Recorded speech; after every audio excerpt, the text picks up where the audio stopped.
Break के बाद आपका स्वागत है और बात कर लेते हैं मौसम की। तो आपको बता दें कि बिहार में भीषण गर्मी से लोगों का जीना मुहाल है। लोग भीषण गर्मी से त्रस्त हैं। तो ऐसे में भीषण गर्मी हीट वेव की स्थिति को देखते हुए सीएम नीतीश कुमार ने आपदा प्रबंधन विभाग को एक अहम निर्देश दिया है। सीएम नीतीश ने सोशल मीडिया एक्स पर पोस्ट करते हुए लिखा है कि भीषण गर्मी और हीट वेव की आपदाजनक स्थिति को देखते हुए आपदा प्रबंधन विभाग और सभी जिलाधिकारियों को समुचित कार्रवाई करने का निर्देश दिया है। सभी जिलों के संवेदनशील स्थानों पर पानी के टैंकर पर्याप्त संख्या में रखने को कहा गया है। भीषण गर्मी और लू से बचने के लिए लोगों को उचित सावधानी बरतने की सलाह भी दी है और साथ ही साथ माइकिंग की भी व्यवस्था सुनिश्चित करने का निर्देश दिया गया है। सभी प्राथमिक स्वास्थ्य केंद्रों सहित अनुमंडल एवं सदर अस्पतालों में जरूरी स्वास्थ्य सुविधाओं और जरूरी दवाओं की पर्याप्त उपलब्धता सुनिश्चित करने के लिए कहा गया है। गांव हो या शहर, सभी जगहों पर निर्बाध रूप से बिजली की आपूर्ति सुनिश्चित करने के लिए कहा गया है ताकि लोगों को भीषण गर्मी से राहत मिल पाए। आपदा प्रबंधन विभाग को निर्देश दिया गया है कि संपूर्ण स्थिति पर निगरानी रखें। देखिए, टीवी स्क्रीन पर अगर आप नजर डालेंगे तो निचले हिस्से में आप देख पाएंगे कि अभी टेम्परेचर जो है वो कितना है और किस जगह पर, किस जिले में कितना टेम्परेचर है। देखिए, किशनगंज में 39 डिग्री सेल्सियस है, पूर्णिया में 40 डिग्री, कटिहार में 36 डिग्री सेल्सियस है। हीट वेव को लेकर के सीएम नीतीश ने यह आदेश जारी किया है। देश में भीषण गर्मी से लोग परेशान हैं। बिहार में करीब सभी जिले में तापमान बढ़ा हुआ है। मौसम विभाग ने कई जिलों में येलो अलर्ट भी जारी किया है। सिवान में भी तापमान 40 डिग्री के आसपास है। भीषण गर्मी और तेज धूप की वजह से सिवान में लोगों को परेशानियों का सामना करना पड़ रहा है। सड़क पर चलने वाले लोग जूस का सहारा ले रहे हैं। सिवान में टेम्परेचर 40 डिग्री के पार जा चुका है। इस खबर पर और अधिक जानकारी दे रहे हैं सिवान से न्यूज 18 संवाददाता मृत्युंजय सिंह। बिहार के कई जिले भीषण गर्मी के चपेट में है। सिवान में भी विगत 2 दिनों से टेम्परेचर 40 तक पहुंच गया है। ऐसे में लोगों की समस्याएं बढ़ गई। आप देख सकते हैं ये नज़ारा ओवरब्रिज की है जहां पे भीषण गर्मी से लोग परेशान हैं, तो वही जगह जगह सड़क पे रुक कर गन्ना जूस का सहारा ले रही है। तो लोग परेशान है, क्या कहेंगे? बहुत तेज गर्मी है बिहार में। परेशानी हो रही है? बहुत परेशानी है। पसीना और बहुत पसीना है, बहुत पसीना। क्या नाम है आपका? बेचू। देख सकते हैं कुछ और लोग हैं जो रुके हुए हैं। हम दिखाने की तस्वीर कोशिश करेंगे। क्या बहुत गर्मी है? गर्मी तो बहुत है जी, गर्मी तो बहुत है। आदमी जहाँ भी जा रहे हैं, यहाँ पानी पीना जरूरी है।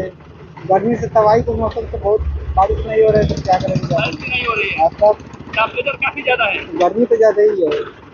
क्या किस तरह की परेशानी हो रही है आने जाने में? आने जाने में यही पूरा बॉडी आदमी लोग का हीट हो रहा है। अब मान लीजिए कि हम ही नहीं रखे हैं, हेलमेट रखे हैं तो सर का थोड़ा राहत मिल रहा है, नहीं हेलमेट रखे हैं तो राहत नहीं मिलेगा। क्या नाम है आपका?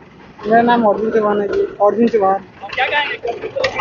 गर्मी तो बहुत ज़्यादा है और ग्राहक भी बहुत ज़्यादा आते हैं। कभी कभी सकान नहीं होता है ठंडा पीने के लिए और बिक्री भी बढ़ता है। अभी उमस भी बहुत ज़्यादा है, लू चलता है। अभी बारिश नहीं हो रहा है, लू चलता है। संतोष शाह। तो ये देख सकते हैं, ये तस्वीर गन्ना के यहाँ पे स्टॉल की दुकानें लगी हुई है। लोग यहाँ रुक कर गन्ना का जूस का सहारा ले रहे हैं। क्योंकि सिवान में इधर देखा जाए तो विगत 2 दिनों से लगातार पारा में बढ़ोतरी हुई है, जिसको लेकर मौसम विभाग ने अलर्ट जारी किया है कई जिलों को। तो सिवान में भी टेम्परेचर लगातार बढ़ रहा है। ऐसे में अब लोगों की मुसीबतें बढ़ गई है। मृत्युंजय सिंह, न्यूज 18 सिवान। पूरा बिहार भीषण गर्मी से परेशान है। बात अगर बक्सर की करें तो यहां पर कड़ी धूप से आम जनजीवन अस्त व्यस्त है। पोखर से लेकर नदी नाले सूख रहे हैं। गंगा में भी पानी लगातार कम हो रहा है। बक्सर डीएम ने जिलेवासियों से भीषण गर्मी से बचने की अपील की है। डीएम ने लोगों से कहा है कि ज्यादा जरूरत पड़ने पर ही घरों से बाहर निकलें और खुद को सुरक्षित रखें। कुल जिले में जो हमारे नगर निकाय हैं उनके माध्यम से हम लोग 74 सरकारी प्याव संचालित कर रहे हैं। सभी जो राहगीर हैं, हमारे वासी हैं, उनका लाभ उठा रहे हैं और उसकी निरंतर हम लोग समीक्षा भी कर रहे हैं। इसके अतिरिक्त पीएचईडी विभाग के द्वारा भी अपना एक कंट्रोल रूम भी अधिष्ठापित किया गया है और जो उनके द्वारा मतलब वैन चलाई गई हैं उसके माध्यम से कई चापाकल को सुदृढ़ भी किया गया है। हम सब लोग अवगत हैं क्योंकि गंगा नदी का जो जल स्तर है वो भी नीचे जा रहा है।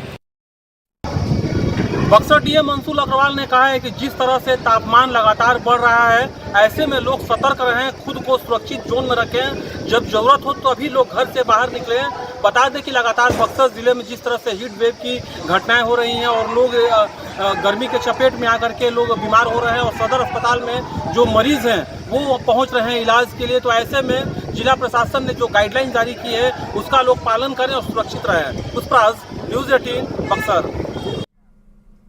समस्तीपुर सीट से एलजेपी-आरवी यानी कि लोजपा रामविलास सांसद शांभवी चौधरी चुनाव जीतने के बाद पहली बार समस्तीपुर पहुंची। शांभवी ने मोहनपुर में अपने सांसद कार्यालय का उद्घाटन किया।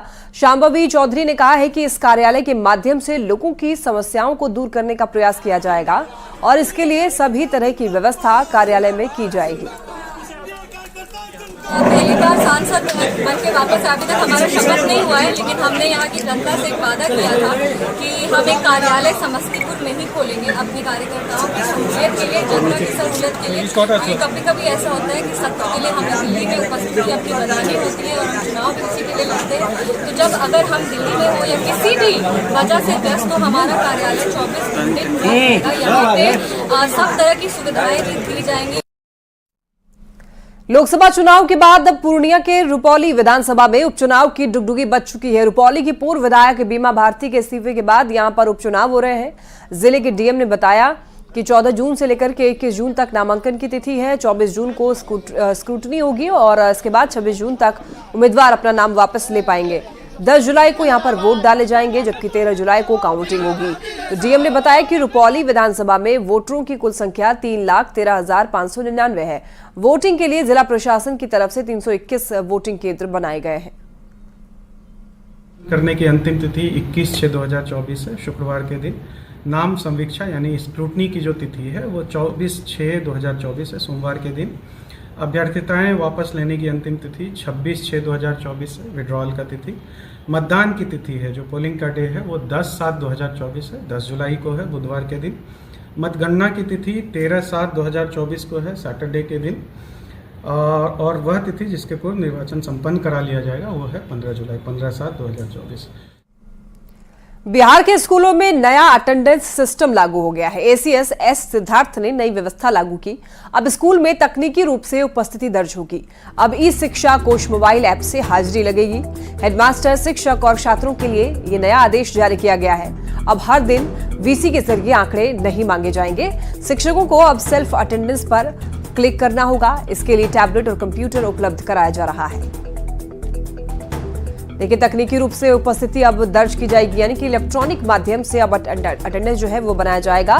तो स्कूलों में ये नई व्यवस्था स्थापित की जा रही है। ई शिक्षा कोश मोबाइल ऐप से अब अटेंडेंस लगाई जाएगी। बता दें आपको कि नए एसीएस का ये आदेश है। आपको बताते चले, हेडमास्टर, शिक्षक और छात्रों के लिए ये आदेश जारी किया गया है। एसीएस का ये आदेश है कि अब इलेक्ट्रॉनिक माध्यम से अटेंडेंस लगाई जाएगी। हर दिन आपको बता दें कि अब हर दिन के अनुसार आंकड़े नहीं मांगे जाएंगे। शिक्षकों को अब सेल्फ अटेंडेंस पर क्लिक करना होगा, यानी कि ऐप के जरिए इलेक्ट्रॉनिक माध्यम से अब अटेंडेंस लगाए जा पाएंगे। बता दें आपको कि अब हर दिन वीसी के जरिए आंकड़े नहीं मांगे जाएंगे। टैबलेट और कंप्यूटर जो है इस काम के लिए अब उपलब्ध कराया जा रहा है। मुजफ्फरपुर जेल में बंद चीनी नागरिक की इलाज के दौरान मौत हो गई। चीनी नागरिक के पोस्टमार्टम के लिए जिला प्रशासन की ओर से एक कमेटी का गठन किया गया, जिसमें डॉक्टरों की टीम के साथ मजिस्ट्रेट की नियुक्ति हुई। जिला प्रशासन ने चीनी नागरिक की डेड बॉडी को सुरक्षित रख दिया है। विदेश मंत्रालय को इसकी खबर दे दी गई है। चीनी नागरिक ने सुसाइड की कोशिश भी की थी, जिसके बाद उसे अस्पताल में भर्ती करवाया गया था। 5 दिन पहले यहाँ भर्ती हुए थे, वो जेल से हमको भेजा गया था। जेल ही में उन्होंने सुसाइड का प्रयास किया था। तो मेरे यहाँ वो आए, उनका ट्रीटमेंट किया गया, वो ठीक थे। मैं भी उनको एक दिन देखने गई थी कि वो खा पी रहे थे, बैठ के हमसे बात। तो उनका चाइनीज लैंग्वेज था, मैं नहीं समझ पाती, और इंग्लिश वो नहीं समझ पा रहे थे, अंग्रेजी। तो एक दिक्कत था, लेकिन मैंने इशारे से खाना वाना के बारे में पूछा। वो खाना पीना खा रहे थे, लेटे हुए थे। मेरे जाने के बाद बेड पर उठ के बैठे। कोई बोला उनको कि सीनियर मैडम आई हैं, उठ के बैठे, खाना पीना खा रहे थे। यूरिन सब उनका सही से हो रहा था। मैंने सिस्टर से पूछा कि इनको कुछ दिक्कत है, पेशाब से नहीं, तो उन्होंने बोला नहीं, अभी इशारा किया था उन्होंने, तो है बाथरूम ले गई, उन्होंने अपना जो भी किया। मुजफ्फरपुर में बेखौफ बदमाशों का उत्पात देखने को मिला है। बैंक लूटने की नीयत से 5 की संख्या में आए हुए अपराधी स्मॉल फाइनेंस बैंक में बैंक कर्मियों को बंधक बना लिया, लेकिन लूटपाट में सफल नहीं हो पाए। दरअसल अपराधी बैंक में तो घुस गए, लेकिन बैंक मैनेजर के नहीं रहने से उन्हें कुछ कैश हाथ नहीं लगा। फिर अपराधी भागते भागते ग्राहक से 4,000 रुपए लूट लिए और वहां से फरार हो गए। ये घटना मुजफ्फरपुर के सदर थाना क्षेत्र के कच्ची पक्के स्थित बैंक का है।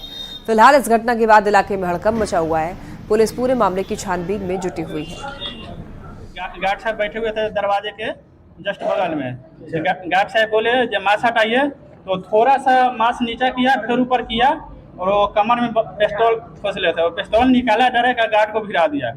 गार्ड को भिराने के बाद उसको एक हाथी मारा भी बंदूक से, पिस्तौल से अंदर ले गया। उसका हम लोग पूछने लगे कैश कहाँ है, कैश कहाँ है। हम लोग बोले जब मैनेजर नहीं आया है, चाबी नहीं है, तो कैश नहीं ओपन हुआ है। उत्तर स्मॉल बैंक में लूट का प्रयास किए थे, लेकिन बैंक का चेस्ट तो नहीं लूट पाए, लेकिन वहाँ पर उपस्थित ग्राहक से लगभग 4,000 रुपए के लूट किए।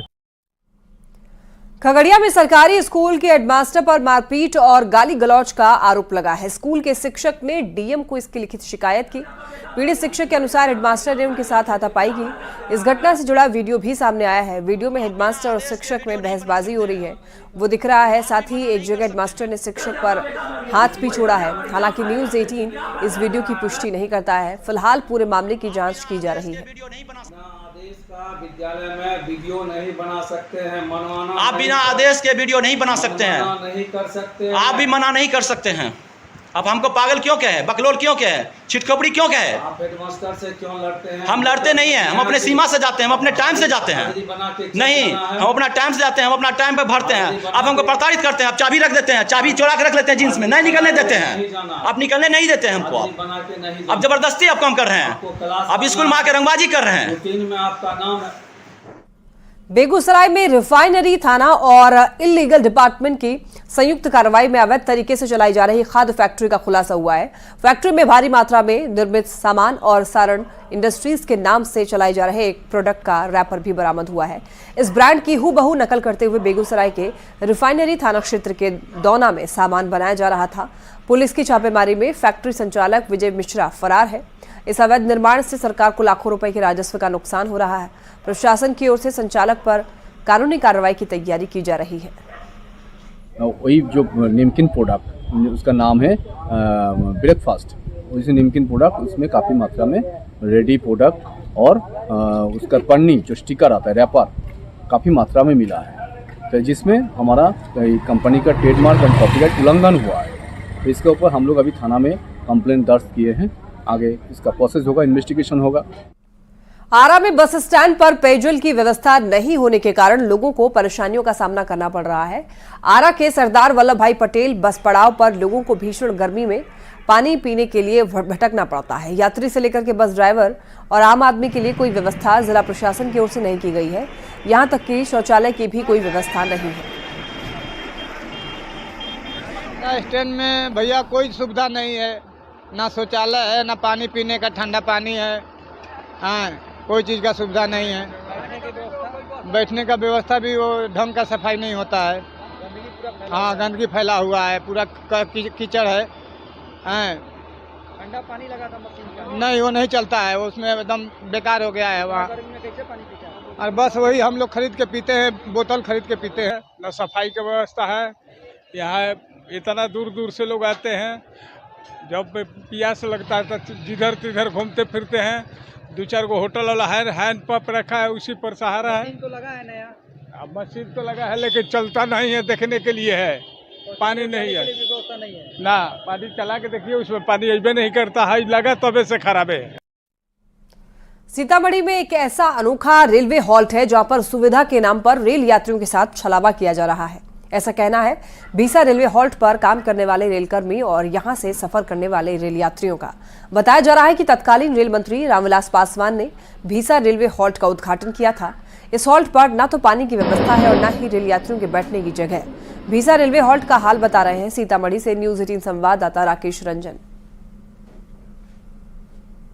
हम आपको अभी जिस रेलवे स्टेशन की तस्वीर दिखाने की कोशिश कर रहे हैं उसको देखने के बाद शायद आप भी चकरा जाइएगा, क्योंकि जिस तस्वीर को हम दिखला रहे हैं वह किसी अजायब घर या खंडहर की तस्वीर नहीं है। यह सीतामढ़ी के डुमरा स्थित भीसा हॉल्ट रेलवे स्टेशन की तस्वीर है, जिसका उद्घाटन तत्कालीन रेल मंत्री रामविलास पासवान के द्वारा स्थानीय लोगों के पुरजोर मांग के पर की गई थी। आप तस्वीर देख सकते हैं, सीतामढ़ी के भीसा यह हॉल्ट स्टेशन है और इसकी तस्वीर देखने के बाद आम आदमी परेशान हो जाता है, क्योंकि यहाँ रेल यात्रियों को रहने के लिए ना तो किसी तरीके की कोई सुविधा है और न ही पीने के लिए पानी का ही इंतजाम है। घंटों धूप में खड़ा रहने के बाद जब ट्रेन आती है तो लोग यह इस रेलवे स्टेशन पर ट्रेन पकड़कर अपने अधीनस्थ जगहों पर जाने का काम करते हैं। आप तस्वीर देख सकते हैं, भीसा हॉल्ट स्टेशन की तस्वीर क्या है। एक छोटे से कमरे में यह भीसा हॉल्ट स्टेशन संचालित हो रहा है और यहाँ पर किसी भी तरीके की कोई व्यवस्था नहीं है। एक कर्मचारी के सहारे यह रेलवे स्टेशन पिछले लंबे अरसे से चल रहा है और यहाँ पर व्यवस्था और संसाधन के नाम पर किसी तरीके की कोई सरकार और रेलवे विभाग के द्वारा साधन उपलब्ध नहीं कराया गया है। हमारे साथ इस रेलवे स्टेशन पर तैनात एक कर्मचारी हैं, उनसे बात करते हैं और जानने की कोशिश करते हैं कि क्या स्थिति है इसका। बहुत गड़बड़ स्थिति है यहाँ का, न ये पानी पीने का है, न बैठने का जगह है, न बिजली है, न कोई सुविधा है लोगों को लिए। स्थिति तो यहाँ के बहुत खराब है। क्या देखते हैं जंगल झाड़ कितना लगा हुआ है, पानी पीने का तरसता है, से लोग पब्लिक सब एकदम साफ चारों तरफ जंगल झाड़ देख रहे हैं। हाँ, सफाई कुछ नहीं होता है। दे रहा है, न कल है, न साफ सफाई है, न कुछ है, न रहने का व्यवस्था है, न ठहरने का व्यवस्था है। सबको परेशानी का सामना करना पड़ता है। सांप बिच्छू भी सुनते हैं बहुत निकलते हैं। सांप बिच्छू तो गर्मी का मौसम है, अभी तो होगा ही। लोग को प्यास लगता है तो बाहर जाकर के दुकान रोड पर, मेन रोड पर जाकर के पानी पीते हैं। ऐसी परिस्थिति में रेल विभाग को इस व्यवस्था को बेहतर करने की जरूरत लोगों के द्वारा कही जा रही है। राकेश रंजन, न्यूज 18 सीतामढ़ी। रिम्स को अतिक्रमण मुक्त करने के लिए डायरेक्टर ने सर्किल ऑफिसर के साथ बैठक की और बैठक में यह पता चला कि रिम्स में 148 अतिक्रमणकारियों ने कब्जा कर रखा है। बता दें कि रिम्स डायरेक्टर ने बड़गाई अंचल के सर्किल ऑफिसर से अतिक्रमण को जल्द से जल्द खाली कराने का आग्रह किया है।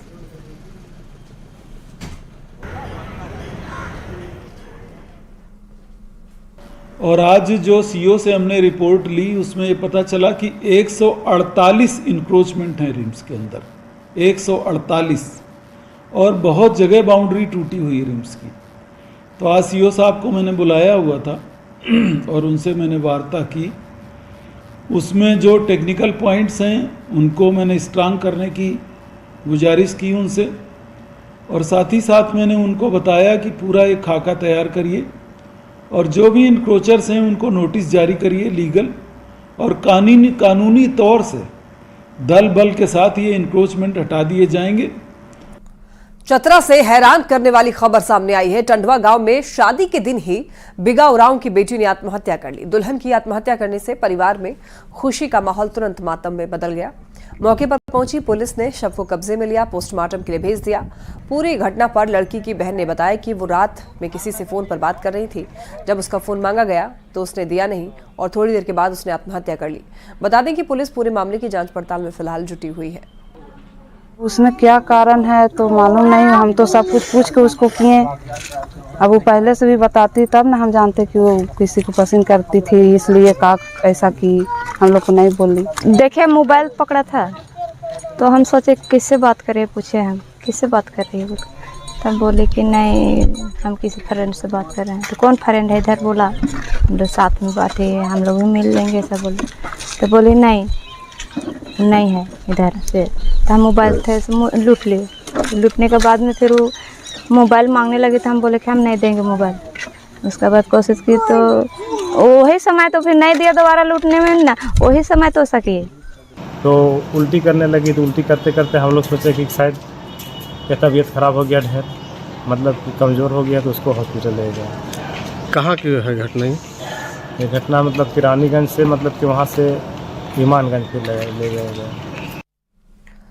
खबर शेखपुरा से है। सुखाड़ प्रभावित इलाकों में पानी पहुंचाने के लिए भूमि संरक्षण विभाग ने काम शुरू कर दिया है। चिवाड़ा और अरियरी प्रखंड क्षेत्र के नहर और आहर में चेक डैम बनाने के लिए 9 स्थानों का चयन किया गया है। चेक डैम का निर्माण हो जाने के बाद बारिश के पानी का ठहराव हो सकेगा और इस पानी को आसानी से खेतों तक पहुंचाया जा सकता है। नहर की स्थिति का जायजा लिया है न्यूज 18 संवाददाता अजित कुमार सिन्हा ने। सिंचाई व्यवस्था मजबूत करने की दिशा में जिला प्रशासन ने कार्रवाई शुरू कर दी है।